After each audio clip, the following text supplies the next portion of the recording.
Everyone, welcome again. आज की video के अंदर हम करने वाले हैं formulae related to binomial theorem. Binomial theorem का हर बार पेपर के अंदर आपको टीजीटी एंड पीजीटी एग्जाम के अंदर क्वेश्चंस देखने को मिलता है। वैसे ही हम करते हैं तो वो डायरेक्ट बहुत लेंथी हो जाता है, ठीक है। तो हम कुछ छोटे छोटे फॉर्मूलेज ट्रिक्स देखेंगे जो आपके लिए बहुत हेल्पफुल रहेंगी टीजीटी एंड पीजीटी एग्जाम के लिए। अब आगे जो हमारा अप्रैल में एचटेट वाला एग्जाम होगा उसके लिए भी वेरी वेरी इंपॉर्टेंट रहेगा। चलो देखते हैं। एनसीआर अपॉन में एनसीआर माइनस वन किसके इक्वल टू होता है? ये एन माइनस आर प्लस में वन अपॉन में आर, ठीक है। अगर कोई भी रिलेशन हमारा इस फॉर्म से है एनसीआर अपॉन एनसीआर माइनस में वन, एक कम है तो वो किसके इक्वल टू हो जाएगा? Direct n minus r plus में वन अपॉन में आर, ठीक है।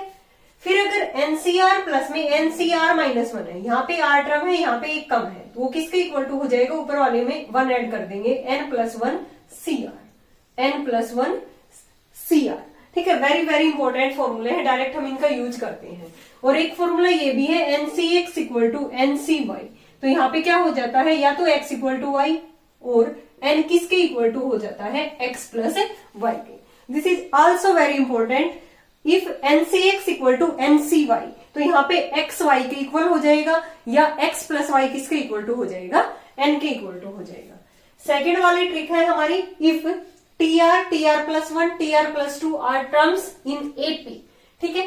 ये थ्री टर्म्स हमारी एपी में गिवन है, T r plus one, T r plus two AP में है।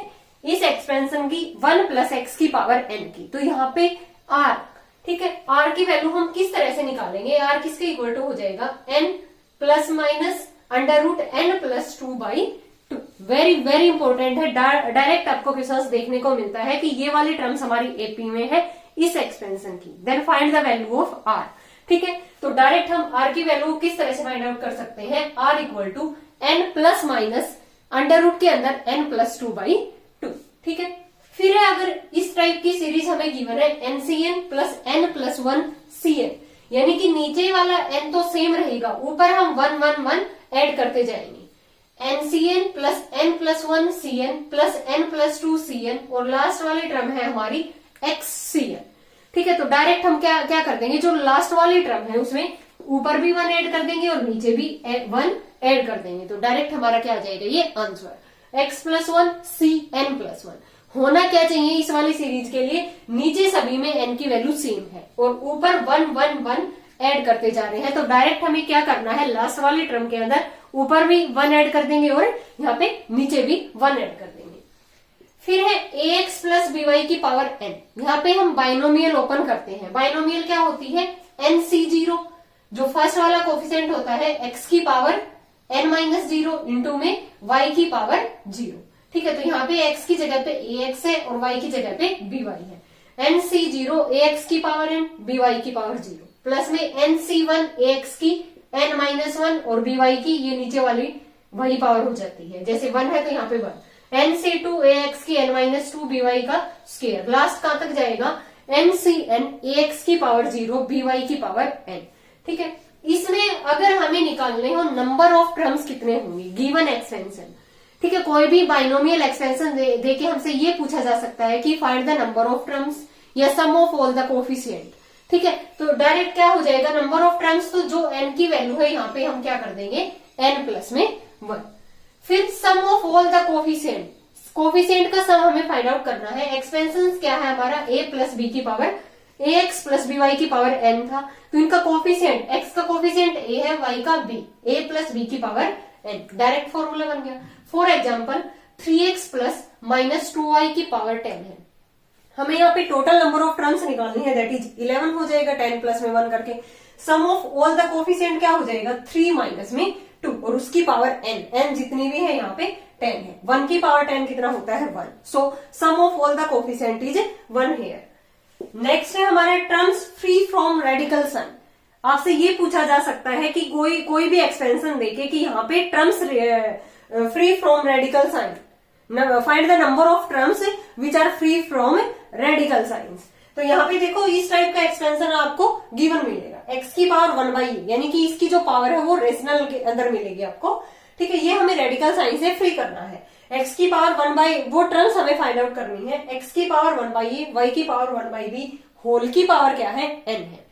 ठीक है, तो इसमें क्या हो जाता है यहाँ पे, अगर इस टाइप का एक्सपेंशन हमें गिवन है तो अगर no one a and b is not multiple of n, ठीक है, यहाँ पे जो हमारा n होगा ये a और b अगर n के मल्टीपल नहीं होंगे, क्या कहा मैंने कि यहाँ पे जो n की पावर है ये a और b इसके मल्टीपल, इनमें से a और b कोई भी n का मल्टीपल नहीं होगा, देन उस केस में number of terms free from radical sign is n upon LCM of A b. ठीक है, n upon LCM of A B.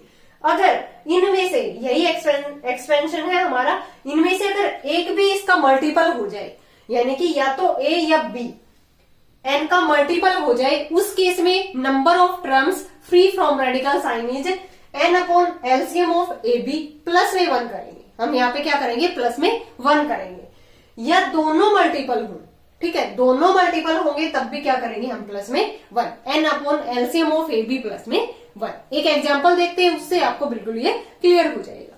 क्या बताया गया है इसके अंदर कि terms free from radical sign, ठीक है, या ये पूछ सकता है कि टोटल नंबर ऑफ टर्म्स कितनी होंगी, वो तो हमने बता दिया कि n+1 हो जाएंगी।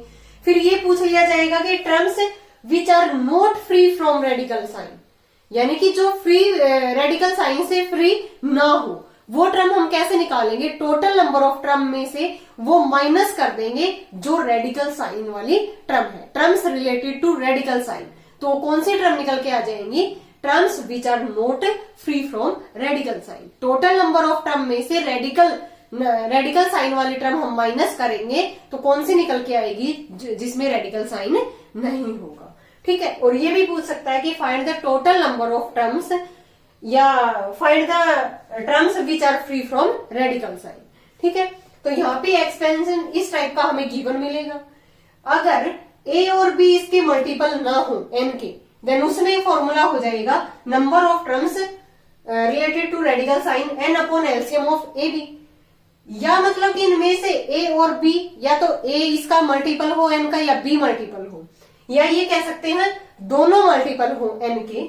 तो उस केस में जो रेडिकल साइन वाली जो नंबर ऑफ टर्म्स है वो किस तरह से फाइंड आउट करेंगे, n upon LCM of A B plus में 1। फॉर एग्जाम्पल यहाँ पे हमें ये वाला एक्सपेंशन गिवन है, ठीक है, x की पावर 1/3, y की पावर 1/2 और 50।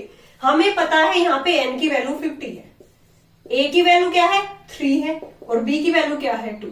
हमें पता है यहाँ पे 3 is not multiple of 50, n के मल्टीपल नहीं है, बट 2 तो है ना यहाँ पे, इसके डिवाइजर के अंदर आता है। ठीक है, 2 तो इसको डिवाइड करता है, तो ये इसका मल्टीपल हो गया। ठीक है, मल्टीपल हो गया, या तो a या b, एक तो मल्टीपल होना जरूरी है। देन उसके लिए number of terms which are free from radical sign is n upon LCM of A B plus में 1 करेंगे, या तो एक मल्टीपल हो या दोनों मल्टीपल हो। ठीक है, अगर एक भी मल्टीपल नहीं है तब हम +1 यहाँ पे ऐड नहीं करेंगे। n upon LCM of A B, 2 3 का एलसीएम यहाँ पे 6, n की वैल्यू 50, 50/6 ये ग्रेटेस्ट इंटीजर है, और प्लस में 1 डिवाइड किया 8.2 आया। 8.2 का जो ग्रेटेस्ट इंटीजर होता है वो क्या आता है 8। ठीक है, टोटल जो हमारी कंप्लीट टर्म है वो निकल के आती है 8 प्लस में 1 दैट इज 9। ठीक है, 9, और टोटल नंबर ऑफ टर्म्स यहाँ पे कितनी है, टोटल नंबर ऑफ टर्म्स, इसकी पावर 50 थी तो ये कितनी होगी 51। अब आपसे पूछ लिया जाए कि find the number of terms which are not related to radical science, which are not free from radical sign, तो वहां पे क्या कर देंगे, टोटल टर्म में से रेडिकल वाली हम माइनस कर देंगे, 51 माइनस में 9। ठीक है, तो ये कुछ वेरी वेरी इंपॉर्टेंट फॉर्मूले थे रिलेटेड टू बाइनोमियल थ्योरम। ऐसे ही हम बाइनोमियल थ्योरम में और इससे आगे भी कुछ हमें इनकी ट्रिक करेंगे। ठीक है, आप हमारे चैनल से जुड़े रहना, इसको सब्सक्राइब करना अगर आपको ये वीडियो अच्छी लगे। ठीक है, और ये बहुत बहुत इंपॉर्टेंट है किसके लिए, एचटेट पीजीटी एग्जाम के लिए। एचटेट पीजीटी या और डीएसएसबी पीजीटी या केवीएस पीजीटी आपके लिए ये सारी जो टर्म्स होंगी, सारे जो हमारे फॉर्मूले होंगे, ठीक है, वो क्या रहेंगे, बहुत हेल्पफुल रहेंगे। Thanks everyone.